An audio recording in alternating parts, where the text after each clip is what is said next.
မိုးရာဒီတို့တပံပြန်နေရောက်ရှိလာပြီ။ຫນွေဝေးရဲ့ပူပြင်း၆တွေးမှုတွေဖုံတော်တွေနဲ့လမ်းမောဝက်နေရက်တွေကိုအဆုံးသက်ပေးလိုက်တာကကောင်းကင်ရံထက်ကနေလွင့်ပြန်လာတဲ့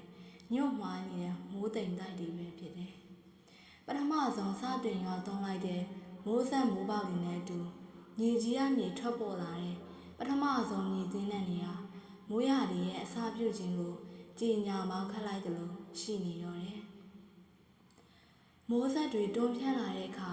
ကဘာကြီးတစ်ခုလုံးဟာအရှိန်ဟုန်ကိုခိတ္တလျှော့ချလိုက်တယ်လို့ပါပဲလူအများစုက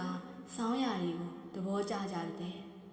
ပေါ့ဝန်းကျင်တစ်ခုလုံးညီတင်းနဲ့တွေတိရွက်စိမ့်စိမ့်နေနဲ့အင်းညာစိတ်ငြိမ်သွားတဲ့ဒီလိုမိုးရာတွေကိုအသေးဆွဲချင်းမြတ်နိုးတဲ့လူတွေလည်းရှိနေပါသေးတယ်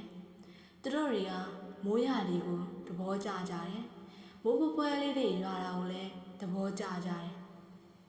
လင်းငင်းလေးတွေတိုက်ခတ်သွားတဲ့ခိုက်တက်တွေကိုလည်းသဘောကျကြတယ်။မိုးရွာပြီးလို့တစ်ပင်တိရွက်တွေပေါ်မှာတင်နေတဲ့မိုးဆက်လေးတွေကိုလည်းညှက်နိုးကြတယ်။မိုးရွာထားလို့ထွက်ပေါ်လာတဲ့ညီတင်းတဲ့လေးတွေကိုလည်းချစ်ကြတယ်။မိုးရွာပြီးလို့ရေဆိုနေတဲ့တစ်ပင်ပန်းမြင့်တွေကိုကြည့်ရတာကလည်းစိတ်ကျူးနူးရတယ်လို့ခံစားရတယ်။လင်းငင်းလေးတွေနဲ့အတူပါလာတဲ့ပန်းရနဲ့ကအစလို့ညီတင်းတဲ့အစုံအကုန်လုံးကိုမျက်နှာကြတဲ့သူ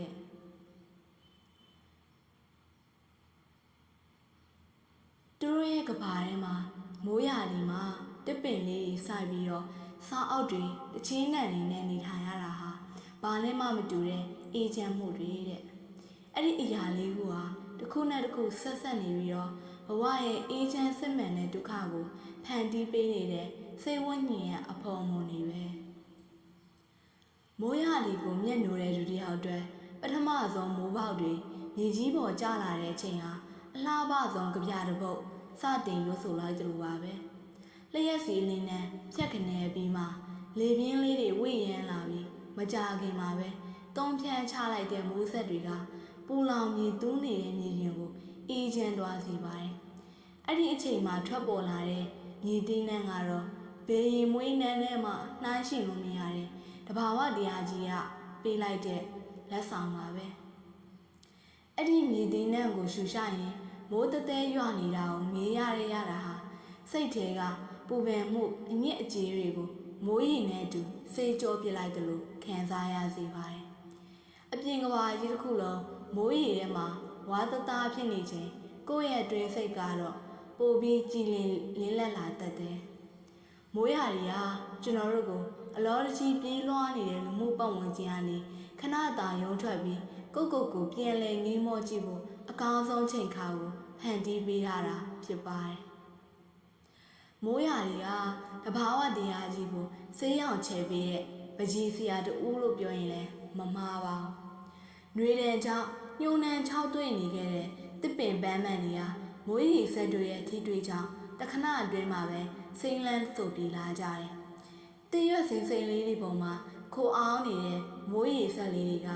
နေအောင်အောက်မှာစိမ်ပန်းပွင့်လေးတွေပမာတောက်ပနေတတ်ကြတယ်။လေကွင်းပြင်ကျဲကြီးကလည်းစိမ့်လန်းနေတဲ့ကော်စောကြီးကိုခင်းကျင်းထားသလိုမျိုးမျက်စိတထာရဖြစ်ဖွယ်အတိဖြစ်နေပြီးတော့မှချောင်းငယ်မြောင်းငယ်တွေကလည်းရေပြည့်နဲ့အသက်ဝင်လှုပ်ရှားလာကြတယ်။တဘာဝတရားကြီးကမကပါဘူး။လူသားတို့ရဲ့စိတ်အာရုံကိုလည်းမိုးရာကြီးကအေးချမ်းမှုပေးဆွဲနိုင်ပါတယ်။ပြတင်းမောင်နာမှာထိုင်ရင်မှန်မြင်ကိုလည်းရိုက်ခတ်တဲ့မိုးဆက်တွေကိုငေးမောရတာသူ့မိုးပေါ်တဖြောင်းဖြောင်းကျဆင်းနေတဲ့မိုးတံကိုနားထောင်ရတာရိုးရှင်းပေမဲ့စိတ်ကိုများစွာတည်ငြိမ်စေတဲ့အနုပညာတစ်ရပ်ပဲမလားအဲ့ဒီလိုအချိန်မျိုးမှာကော်ဖီပူလေးတစ်ခွက်ဒါမှမဟုတ်လဲရေနွေးချင်းပူလေးတစ်ခွက်ကိုတောက်တော့ရင်စားအုပ်ကောင်းတစ်အုပ်ကိုဖတ်ရှုရတယ်လို့မျိုးဇင်ရှိတဲ့ခံစားချက်မျိုးကဘယ်ရာနဲ့မှနှိုင်းယှဉ်လို့မရနိုင်မလဲနိုင်ပါဘူးမိုးဆက်တွေလေထဲကနေတဆင့်မြေပြင်ပေါ်တဖွဲတဖြောင်းဖြောင်းကျလာတဲ့အချိန်ဆိုရင်လူတိုင်းရဲ့စိတ်အာရုံထဲမှာခံစားချက်ကိုယ်စီကနိုးထလာတတ်ကြပါတယ်။တချို့အတွက်မိုးရာဒီဟာလွမ်းမောစရာကောင်းသလိုတချို့အတွက်ကတော့အေးချမ်းစရာပေါ့။တကယ်တော့မိုးရာဒီဆိုတာတဘာဝတရားရဲ့ဖြစ်စဉ်တစ်ခုတစ်သက်တည်းမဟုတ်ဘဲနဲ့ကျွန်တော်တို့လူသားတွေရဲ့နေ့စဉ်ဖြတ်တန်းမှုရုန်းကန်လှုပ်ရှားမှု နောက်ပြီးဘဝဖြစ်တည်မှုတစ်ခုလုံးနဲ့ပါနက်နက်ရှိန်ရှိန်ဆက်ဆက်နေတဲ့ຢာဒီတစ်ခုလည်းဖြစ်ပါတယ်။နွေရာသီရဲ့ပြင်းပြတဲ့အပူချိန်ကြောင့်6တွဲအပ်ကွဲနေတဲ့မြေပြင်ဟာမိုးရေစက်တွေကိုရရှိလိုက်တာနဲ့တပြိုင်နက်ပြန်လည်အသက်ဝင်စိမ့်နှံလာတတ်ကြပါတယ်။ညှိုးယုံနေတဲ့တစ်ပင်ပန်းမှန်နေရှင်တန်လာသလိုမျိုးပဲလက်ဓမားဦးကြီးတွေအတွက်လည်းစိုက်ပျိုးပြိုးထောင်မှုညှော်လင်းချက်တစ်လေးတွေတည်ဆောင်လာပေးပါတယ်။ဒါဟာဘဝရဲ့သင်ခန်းစာတစ်ခုပါပဲ။ကျွန်တော်တို့ရဲ့ဘဝခရီးမှာလည်းတခါတည်းရန်ပူလောင်6တွဲရဲ့စိတ်ပြတ်အားငယ်ရတဲ့ຫນွေရဲ့ခင်နာရတွေကိုပြတ်တန်ရတတ်ပါတယ်။ဒါပေမဲ့အချိန်တန်ရင်တော့ဘဝကိုပြန်လည်စိတ်နှံ့ဆုပ်ပြေးစီမဲ့ပင်မဲသမျှကိုစေးကြောပေးမဲ့မိုးရာသီလိုမျိုးအလှည့်အပြောင်းတွေရောက်ရှိလာမှာဖြစ်ပြီးအခက်ခဲတွေပြီးရင်တစ်တပံပြန်လည်စတင်နိုင်ခွင့်ရှိရဆိုတဲ့ညှို့လင်းချက်ကိုမိုးရာသီကသင်ပေးနေတာပါပဲမိုးရာသီကအေဂျင့်ရိုမန်တစ်ဆန်လာကြီးရဲ့လို့အိမ်ထဲကနေကော်ဖီပူပူတောင်းရင်ငီးမောနေတဲ့လူတွေရှိတယ်လို့မျိုးတစ်ဖက်မှာလည်းမိုးတဲတဲတွေကြားထဲမှာထီးတက်လက်မိုးကအညီတစ်ထည်နဲ့မိသားစုဝင်ကြီးအတွက်လမ်းမပေါ်ထွက်ခါရသူတွေလည်းရှိပါတယ်ဘွက်ဆန်တဲ့လမ်းတွေရေရှမ်းမှုတွေသွားလာရခက်ခဲမှုတွေကြားထဲကနေလူတွေဟာနေ့စဉ်ဘဝကိုမရက်မနာဖြစ်တန်ကြရပါတယ်ဒီမြင်ကွင်းကဘဝရဲ့ရုန်းကန်မှုကိုအထင်ရှားဆုံးပြသနေတာပါပဲမိုးတမှုန်တိုင်းတွေဘလောက်ပဲတိုက်ခတ်ပါစေလမ်းတွေဘလောက်ပဲကြမ်းတမ်းနေပါစေလူတွေဟာကိုသွားရမယ်ပန်းနိုင်စီကိုအားတင်းပြီးတော့ဆက်ရှောင်နေကြရစမြဲပါမိုးရာတွေကကျွန်တော်တို့ကိုအခက်ခဲတွေကြားရကနေကြက်ကြန့်ခံနိုင်တဲ့တက်တိကိုမွေးမြူပေးပါတယ်မိုးရွာနေတဲ့အချိန်ခန်းပတင်းပေါက်ကနေအပြင်ဘက်ကိုငွေမောရတာလူအများစုအတွက်ကိုပြန်လဲသုံးသပ်မိစဉ်းစားမိစေမဲ့အချိန်ပါပဲမိုးရင်တဖြောင်းဖြောင်းနဲ့အတူအတိတ်ကအမှတ်တရတွေတန်ရောစင်တွေလမ်းမောစရာတွေကစိတ်ထဲမှာပို့ပြီးတော့ထင်ရှားလာတတ်ပါတယ်စာရေးစရာတွေအမှုပညာရှင်တွေအတွက်တော့မိုးရာတွေဟာစိတ်ကူးစိတ်တန်းတွေကိုနှိုးဆွပေးတဲ့ຢာတွေတစ်ခုပါဘဝရဲ့အတိတ်တွေကိုရှာဖွေဖို့ကိုယ့်ရဲ့စိတ်ခံစားချက်တွေကိုပုံမနားလည်ဖို့အတွက်မိုးရာသီရဲ့တိတ်ဆိတ်ငြိမ်သက်မှုကအကောင်းဆုံးပြေးမှကူညီပေးတတ်ပါတယ်။မိုးကဆုံးချုံအောင်ရွာခြင်းရမယ်။ပြီးရင်ရုတ်တရက်နေပြန်ပွင့်ချင်ပွင့်လာလိမ့်မယ်။တဘာဝတရားကဘယ်ရာမှပုံတင်တွက်လို့မရကြပြကြနေသလိုပါပဲ။ကျွန်တော်တို့ရဲ့ဘဝဟာလည်းဒီတိုင်းပါ။ပုံတိုင်းထန်တဲ့ရက်တွေရှိသလိုတာယာတဲ့ရက်တွေလည်းရှိလာမှာပါ။မိုးရွာရင်ထီဆောင်ရမယ်။နေပူရင်အေးရှာရမယ်ဆိုတဲ့တဘာဝတရားသာဘဝရဲ့အနေအမြင့်တက်ကြတွေကိုလိုက်လျောညီထွေဖြစ်အောင်နေထိုင်တတ်ဖို့မိုးရာသီကတဘာဝတရားကနေထပ်ဆင့်တင်ကြားပေးနေပါတယ်။မိုးရာသီဆိုတာဘဝရဲ့ပြောက်ကွက်တစ်ခုပါ။မိုးရေစက်တွေမှာမျက်ရည်တွေလည်းပါနိုင်သလိုအေးမြတဲ့ပျော်ရွှင်မှုတွေလည်းကင်းအောင်နေနိုင်ပါတယ်။အရေးကြီးတာကမိုးရာတွန်းပြမှုကိုကြောက်ရွံ့စိုးရိမ်နေဖို့မဟုတ်ပဲနဲ့မိုးတက်မှုန်တိုင်းတွေကြားထဲမှာပဲဘဝကိုဒိဗယ်ရှိရှိဘလို့ဖြတ်တန်းရမလဲမိုးအကုံမှာပေါ်လာမဲ့တက်တက်လှလှလေးကိုဘလို့မျှော်လင့်ရမလဲဆိုတဲ့အတိတ်တရားနဲ့အသက်ရှင်နေနိုင်ဖို့ပဲဖြစ်ပါတော့တယ်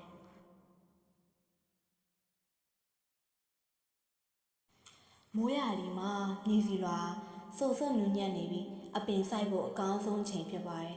မိုးရေထဲမှာလက်နှစ်ဖက်နဲ့မြေကြီးကိုတူးဆွပြီးအပင်ပေါက်လေးတွေကိုနေရာချပေးရတဲ့လုပ်ငန်းစဉ်ဟာမျှော်လင့်ချက်ကိုမြေချလိုက်တာနဲ့တူပါတယ်ဘဝမှာဘလောက်ပဲစိတ်သက်ကြစရာတွေရှိပါစေအပင်ဆိုင်တက်တဲ့သူကအနာဂတ်ကိုယုံကြည်တဲ့သူဖြစ်တယ်တဲ့။ဘာဖြစ်လို့လဲဆိုတော့ဒီနေ့ဆိုင်တဲ့အစီအစဉ်ဟာအချိန်တန်ရင်အပင်ကြီးဖြစ်လာမယ်ဆိုတဲ့အာယုံဦးကိုသူမျှော်လင့်ရဲလို့ပါ။ဒါအပြင်အပင်ဆိုင်ခြင်းကဘဝအတွက်အရေးကြီးဆုံးဖြစ်တဲ့စိတ်ရှည်ခြင်းကိုတင်ပေးပါတယ်။ဒီနေ့ရေလောင်ဒီနေ့မိုးရွာရုံနဲ့မနှက်ဖြန်တွေးမှမဟုတ်ပဲ။အပင်တစ်ပင်ဟာအမောင်တို့ထဲမှာအမြစ်ကိုရင်တွေရတယ်။ပြီးမှအညှောက်ထွက်ရတယ်။ပြီးမှပင်စိမ်းတယ်မှာလာရတယ်မလားအပင်တစ်ပင်စိုက်ပျိုးခြင်းဟာမြေကြီးထဲကိုအစိတ်လေးတစ်ခုချရုံနဲ့မကပါအဲ့ဒီလုပ်ငန်းစဉ်တစ်ခုလုံးကဖြတ်တန်းနေရတဲ့လူဘဝအသေးပင်နဲ့ရုန်းကန်လှုပ်ရှားမှုတွေကိုအတင်းသားတက်ဟပ်ပြနေတဲ့ပြည်တွင်းမောက်တစ်ခုလည်းဖြစ်ပါတယ်အပင်တစ်ပင်ရှင်တန်ဖို့အတွက်ကောင်းဆုံးလိုအပ်ချက်ကတော့ညီချခြင်းပဲဖြစ်ပါတယ်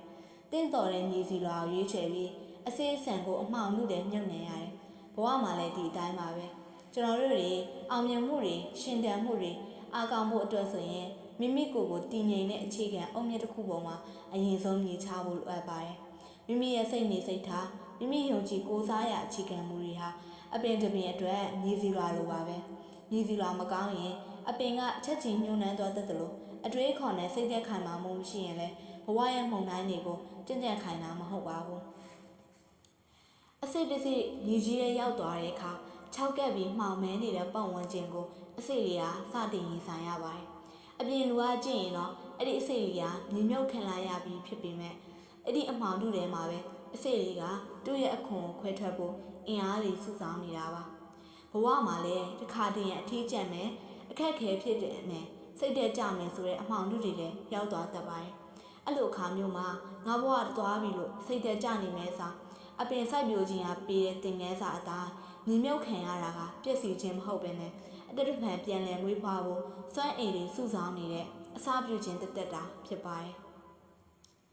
နှိပ်ကွေးခြင်းနုပညာဒီနေ့ခေတ်ကအရာရာမြန်ဆန်လွန်းတဲ့ခေတ်ပါ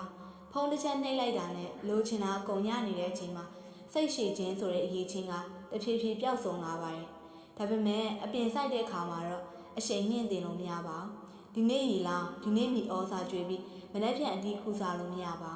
အပင်ဟာသူ့အချိန်နဲ့သူ့အဆင့်နဲ့သူဖြည်းဖြည်းချင်းကြီးထွားရပါတယ်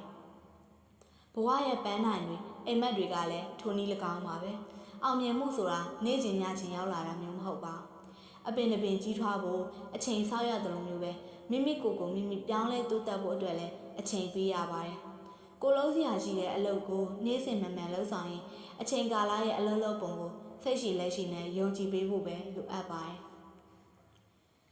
အပင်တစ်ပင်ကိုတစ်ခါတလေတတိယမှရေပုံးလိုက်လောင်းချလိုက်တာနဲ့အဆင်မပြေပါဘူးအမြင့်တွေပုတ်ကုန်ပါလိမ့်မယ်အပင်လိုချင်တာကနေ့စဉ်မှန်မှန်ပေးနေတဲ့ရေစက်လေးတွေရဲ့ဂရုစိုက်မှုပါ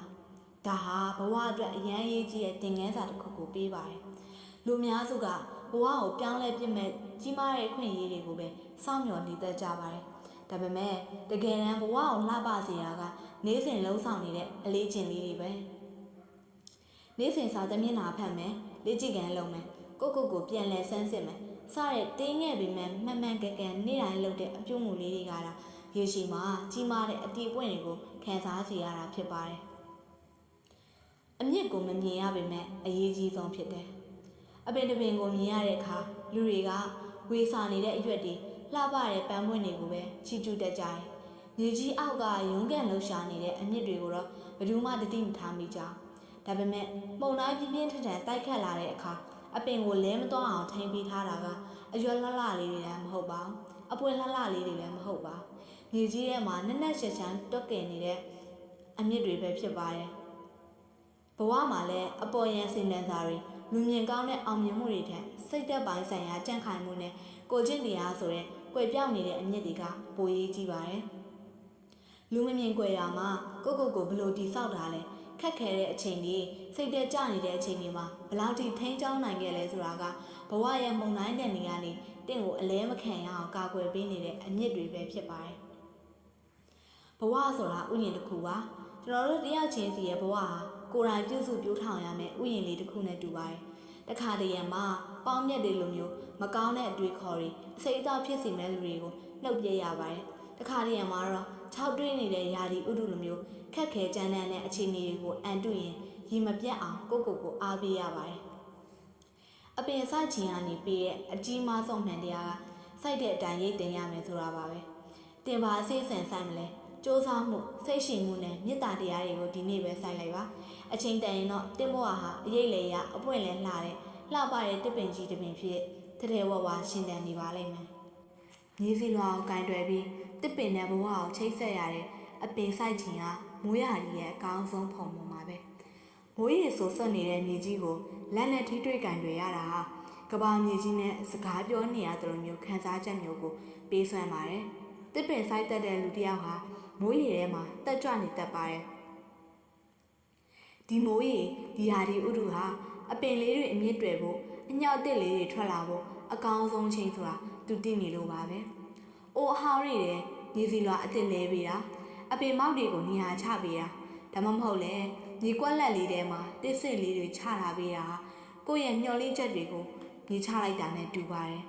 အပင်တစ်ပင်ကိုစိုက်ပျိုးတဲ့အခါကျွန်တော်တို့ဟာဘဝရဲ့တန်ဖိုးရှိတဲ့သင်ခန်းစာတစ်ခုကိုရရှိပါလိမ့်မယ်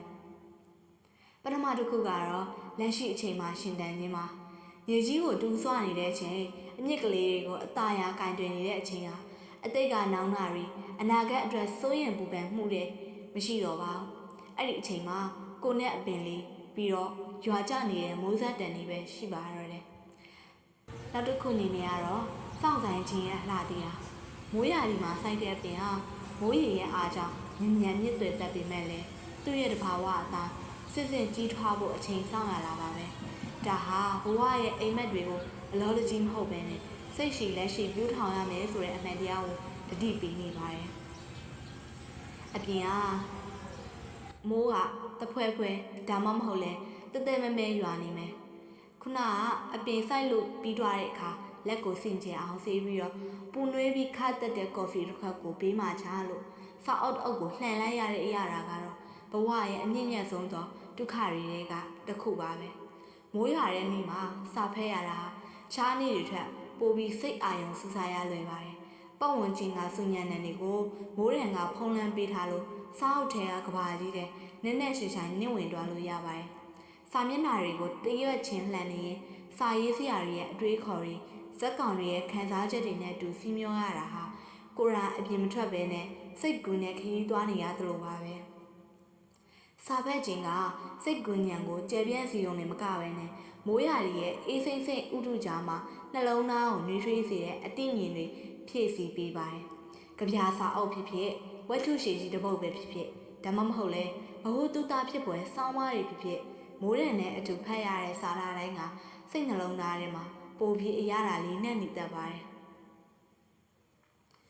ဒီလိုမိုးရတွေကြပြာစင်စင်လေးရမျိုးမှာချိုတာညစ်ညောင်းတဲ့တခြင်းလေးတွေကနောက်ခံတည်ဖြစ်မပါမဖြစ်ပဲမလားဂီတာတန်တူတူလေးပဲဖြစ်ဖြစ်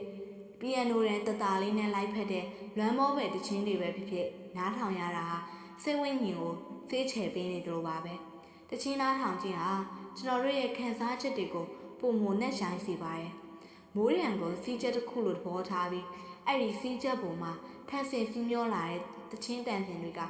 လူကိုအတိတ်ကလည်းအမှတ်တရတွေစီခေါ်ဆောင်သွားတတ်တယ်လို့ခါတလီမှာလည်းလက်ရှိအချိန်ရဲ့ငြင်းညမ်းမှုကိုပိုပြီးခိုင်မြဲစေပါတယ်။ပြတင်းမောင်းနိုင်မှထိုင်ရင်စာအုပ်ကိုခဏပိတ်ပြီး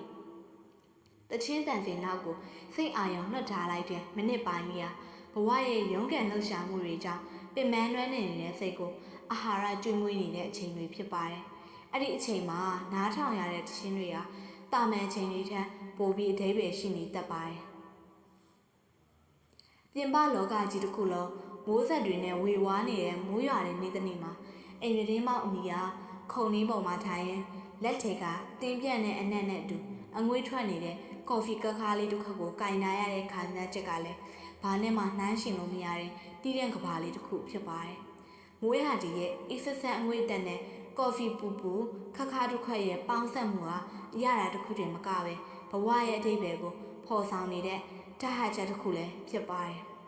။မိုးသေးရွာနေတဲ့နေ့တွေမှာပတ်ဝန်းကျင်တစ်ခုလုံးကအေးဆက်တိတ်ဆိတ်သွားတတ်ပါတယ်။လေတွေကအရေပြားကိုလာချိတဲ့အခါခန္ဓာကိုယ်ကနှွေးထွေးမှုကိုတန်းသားမိစမြဲပါ။အဲ့ဒီအချိန်မှာလက်ဘွားနှစ်ပတ်ကြားမှာညှက်ထားတဲ့ကော်ဖီကွက်ပူပူလေးစီရတဲ့အပူရှင်ဟာရိုးရှင်းပေမဲ့အင်မတန်မှပြည့်စုံတဲ့နှွေးထွေးမှုမျိုးကိုပေးစွမ်းပါတယ်။တဘာဝတရားရဲ့အေးအေးချက်နဲ့လူသားတို့ဖန်တီးထားတဲ့အပူချက်တို့မျှတစွာပေါင်းဆက်သွားတဲ့အခိုက်အတန့်ပေါ့။ကော်ဖီစစ်ရဲ့အရာတာခါပါတယ်။ဒါပေမဲ့အဲ့ဒီခါတက်ကိုအမှုကိုမှညင်ရှက်စွာတောက်တုံတက်ကြတာလဲစမ်းကျင်လှပါတယ်။မိုးရွာလို့အပြင်မထွက်ပြစ်ပဲခန်းထဲမှာပဲတီးတန်းဖြစ်နေတဲ့အချိန်ကော်ဖီကိုတငုံချင်းအရာတာခံရင်ရှာပြားမှာကျန်းရစ်တဲ့ခါတက်ကိုခံစားရတာစိတ်ကိုပိုပြီးတည်ငြိမ်စေပါတယ်။ဒါကဘဝနဲ့အများကြီးဆင်တူပါတယ်။ဘဝမှာလည်းအခါနဲ့အခါရက်ဆိုပြီးတော့ရှိတတ်ပါတယ်။မိုးရာကြီးရဲ့ညှို့မိုင်းမှုနဲ့ကော်ဖီရဲ့အခါတက်ကကျွန်တော်တို့ကိုတခုတတိပေးနေသလိုပါပဲတခါတည်းရမှာအရာရာချုံငိမ့်နေုံနဲ့ဘဝအသေးပဲရှိတော့မှာမဟုတ်ပါအခါတက်ကိုလည်းညနိုးစွာလက်ခံဖြတ်တန်းတတ်ဖို့လိုတယ်ဆိုတာပါပဲမိုးရံတစ်ဖြောက်ဖြောက်ကတဘာဝတရားရဲ့အိမ်မက်ပေးတဲ့တန်တစ်ခုလိုပါပဲပတ်ဝန်းကျင်ကဆွညံတဲ့တွေကိုမိုးရံကဖုံးလန်းတွားတဲ့အခါကျွန်တော်တို့ရဲ့စိတ်အာရုံကကိုယ်အတွင်းစိတ်စီပြန်လဲဥထွန်းလာတတ်ပါတယ်ကော်ဖီတစ်ခွက်ကိုငုံရင်ကော်ဖီကတ်ကတက်လာတဲ့အငွေ့လေးတွေကိုငင်းစိတ်ကူးတွေဟာအတိတ်ကအမှတ်တရတွေစီမပြည့်ပြည့်နေတဲ့အိမ်မက်တွေစီ ဒါမှမဟုတ်လဲလွမ်းမောရတဲ့လူပုဂ္ဂိုလ်တွေစီလွင့်မျောသွားတတ်ပါတယ်အဲ့ဒီအချိန်မှာကော်ဖီခက်ခါဟာအထီးကျန်မှုကိုအဖော်ပြုတ်ပြီးတစ္ဆာရှိတဲ့မိတ်ဆွေတယောက်ဖြစ်လာပါတယ်ဒီနေ့ခေတ်ကြီးကလူတိုင်းပြေးလွှာရုံးကန်နေကြရတဲ့ကဘာကြီးပါဒါပေမဲ့မိုးတဲထွန်စာရာသွန်းနေတဲ့နေ့တွေမှာတော့အရာရာဟာခိတ္တခဏနှေးကွေးသွားတတ်ပါတယ်သွားလာရခက်ခဲလို့ပဲဖြစ်ဖြစ်ရာဒီဥဒုကြောင့်ပဲဖြစ်ဖြစ်ကျွန်တော်တို့ဟာခိတ္တနာခွင့်ရလိုက်ကြပါတယ်အဲ့လိုနားနေချိန်ဒီဟာကော်ဖီခါခါတစ်ခွက်နဲ့အတူကုံဆုံးရတဲ့အချိန်ဟာဘဝရဲ့တန်မိုးအရှိဆုံးမိမိကိုယ်ပိုင်အချိန်ပါပဲဘာတောင်ဝန်ဘာပူပင်မှစိတ်ထဲမထားပဲမိုးရတာကိုငေးကြည့်ရင်ကော်ဖီတောက်နေရတဲ့မိနစ်ပိုင်းလေးဟာရိုးရှင်းမိမဲ့စိတ်ဝိညာဉ်ကိုပြန်လည်အားဖြစ်ပြီးကုတော်တစ်ခုပါပဲမိုးရတဲ့နေ့မှာတောက်ရတဲ့ကော်ဖီခါခါတစ်ခါကရေးစားပြေုံတောက်တာမဟုတ်ပါဘူးအင်းမြောက်မှုကြားကနှွေးထွေးမှုကိုရှာပြီးမယ်စဉ္ညာနဲ့ညကတိတ်ဆိတ်မှုကိုခံစားရင်းနဲ့ဘဝရဲ့အခါတက်ကိုရဲရဲဝံ့ဝံ့ရင်ဆိုင်ရင်ဇင်ခံတတ်ခြင်းလူပညာပဲဖြစ်ပါတယ်မိုးရတဲ့နေ့တစ်နေ့မှာအပင်လေးတစ်ပင်စားပြီးတော့စားအုပ်တွေချင်းနှံနေနဲ့ဖြတ်တန်းတယ်ဒီရာလေးကိုပေါင်းဆက်သွားတဲ့အခါပြည့်စုံတဲ့ဘဝအနုပညာတစ်ခုဖြစ်လာပါတယ်စိုက်ပျိုးထားတဲ့အပင်လေးကပြင်းပေါက်မြင်ပတ်ပါမှာမိုးရေတောင်းလို့စိမ့်လန်းဆုပ်ပြီးနေကြတယ်အခန်းထဲမှာတော့စိတ်ကိုအေးချမ်းစီမဲ့တချင်းနှံလေးပြန့်လွင့်နေပြီးကိုယ့်လက်ထဲမှာတော့စောက်အောက်လေးတစ်အုပ်ရှိနေတယ်ဒါဟာပတ်စံအများကြီးပေးဝယ်စရာမလိုပဲရနိုင်တဲ့ရိုးရှင်းပေမဲ့အလွန်နဲ့နေတဲ့ပျော်ရွှင်မှုပါပဲဒီချိန်လေးကလူတစ်ယောက်ကိုစိတ်တည်ငြိမ်မှုပေးပါတယ်တစ်ပင်ဆိုင်ခြင်းကကိုယ့်ကိုကဘာမြေကြီးနဲ့ချိတ်ဆက်ပေးပြီးရှင်သန်ခြင်းရဲ့ရုန်းကန်မှုကိုသင်ပေးပါတယ်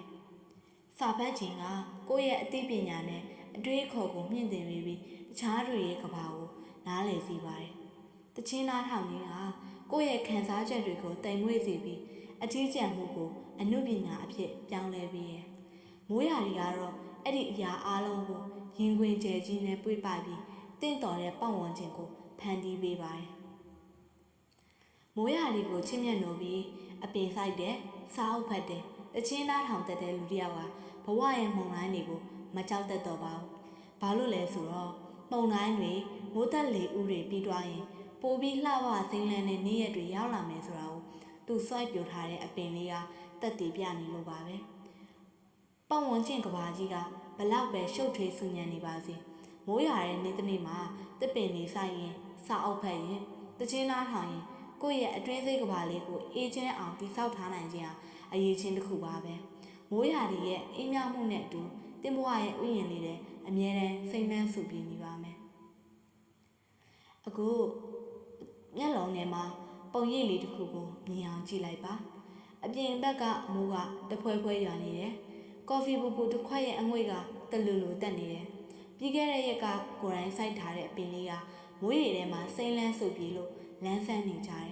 အခန်းထဲမှာတော့အေးလူလူတချင်းတန်လေးပြန့်လွင့်နေပြီးတော့တင်းရဲ့လက်ထဲမှာတော့ဖက်လက်ဆဆလို့အုပ်တော့ရှိနေတယ်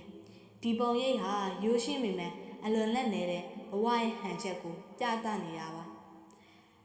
တစ်ပင်ဆိုင်ခြင်းကကိုယ့်ကိုလောကအမြင့်ကြီးနဲ့ချိတ်ဆက်ပေးပြီးလက်တွေ့ဆန်အောင်တင်ပေးတယ်စာပတ်ခြင်းကစိတ်ကူးညံတဲ့အတွေးခေါ်ကိုမြင့်တင်ပေးတယ်တချင်းသားထောင်ခြင်းကခံစားချက်ကိုတိမ်မွေ့ငြိမ်ညံစေတယ်မိုးရာတွေကအဲ့ဒီရာအလုံးကိုအတူတကွခံစားနိုင်မဲ့စိတ်ငြိမ်အေးချမ်းတဲ့အချိန်ခါကိုကောင်းကြည့်ပေးလိုက်တာဖြစ်ပါတယ်ဘဝမှာပျက်စီးဥစ္စာတွေအများကြီးပိုင်ဆိုင်ရမှာပျော်ရွှင်ရတာမဟုတ်ပါဘူးတဘာဝတရားကိုမျက်နှိုးပြီးမိမိရဲ့စိတ်ကဘာကိုဒီလိုရိုးရှင်းတဲ့အရာတွေနဲ့တည်ဆောက်နိုင်ခြင်းကလည်းစိတ်မှန်တဲ့ချမ်းသာခြင်းပဲဖြစ်ပါတယ်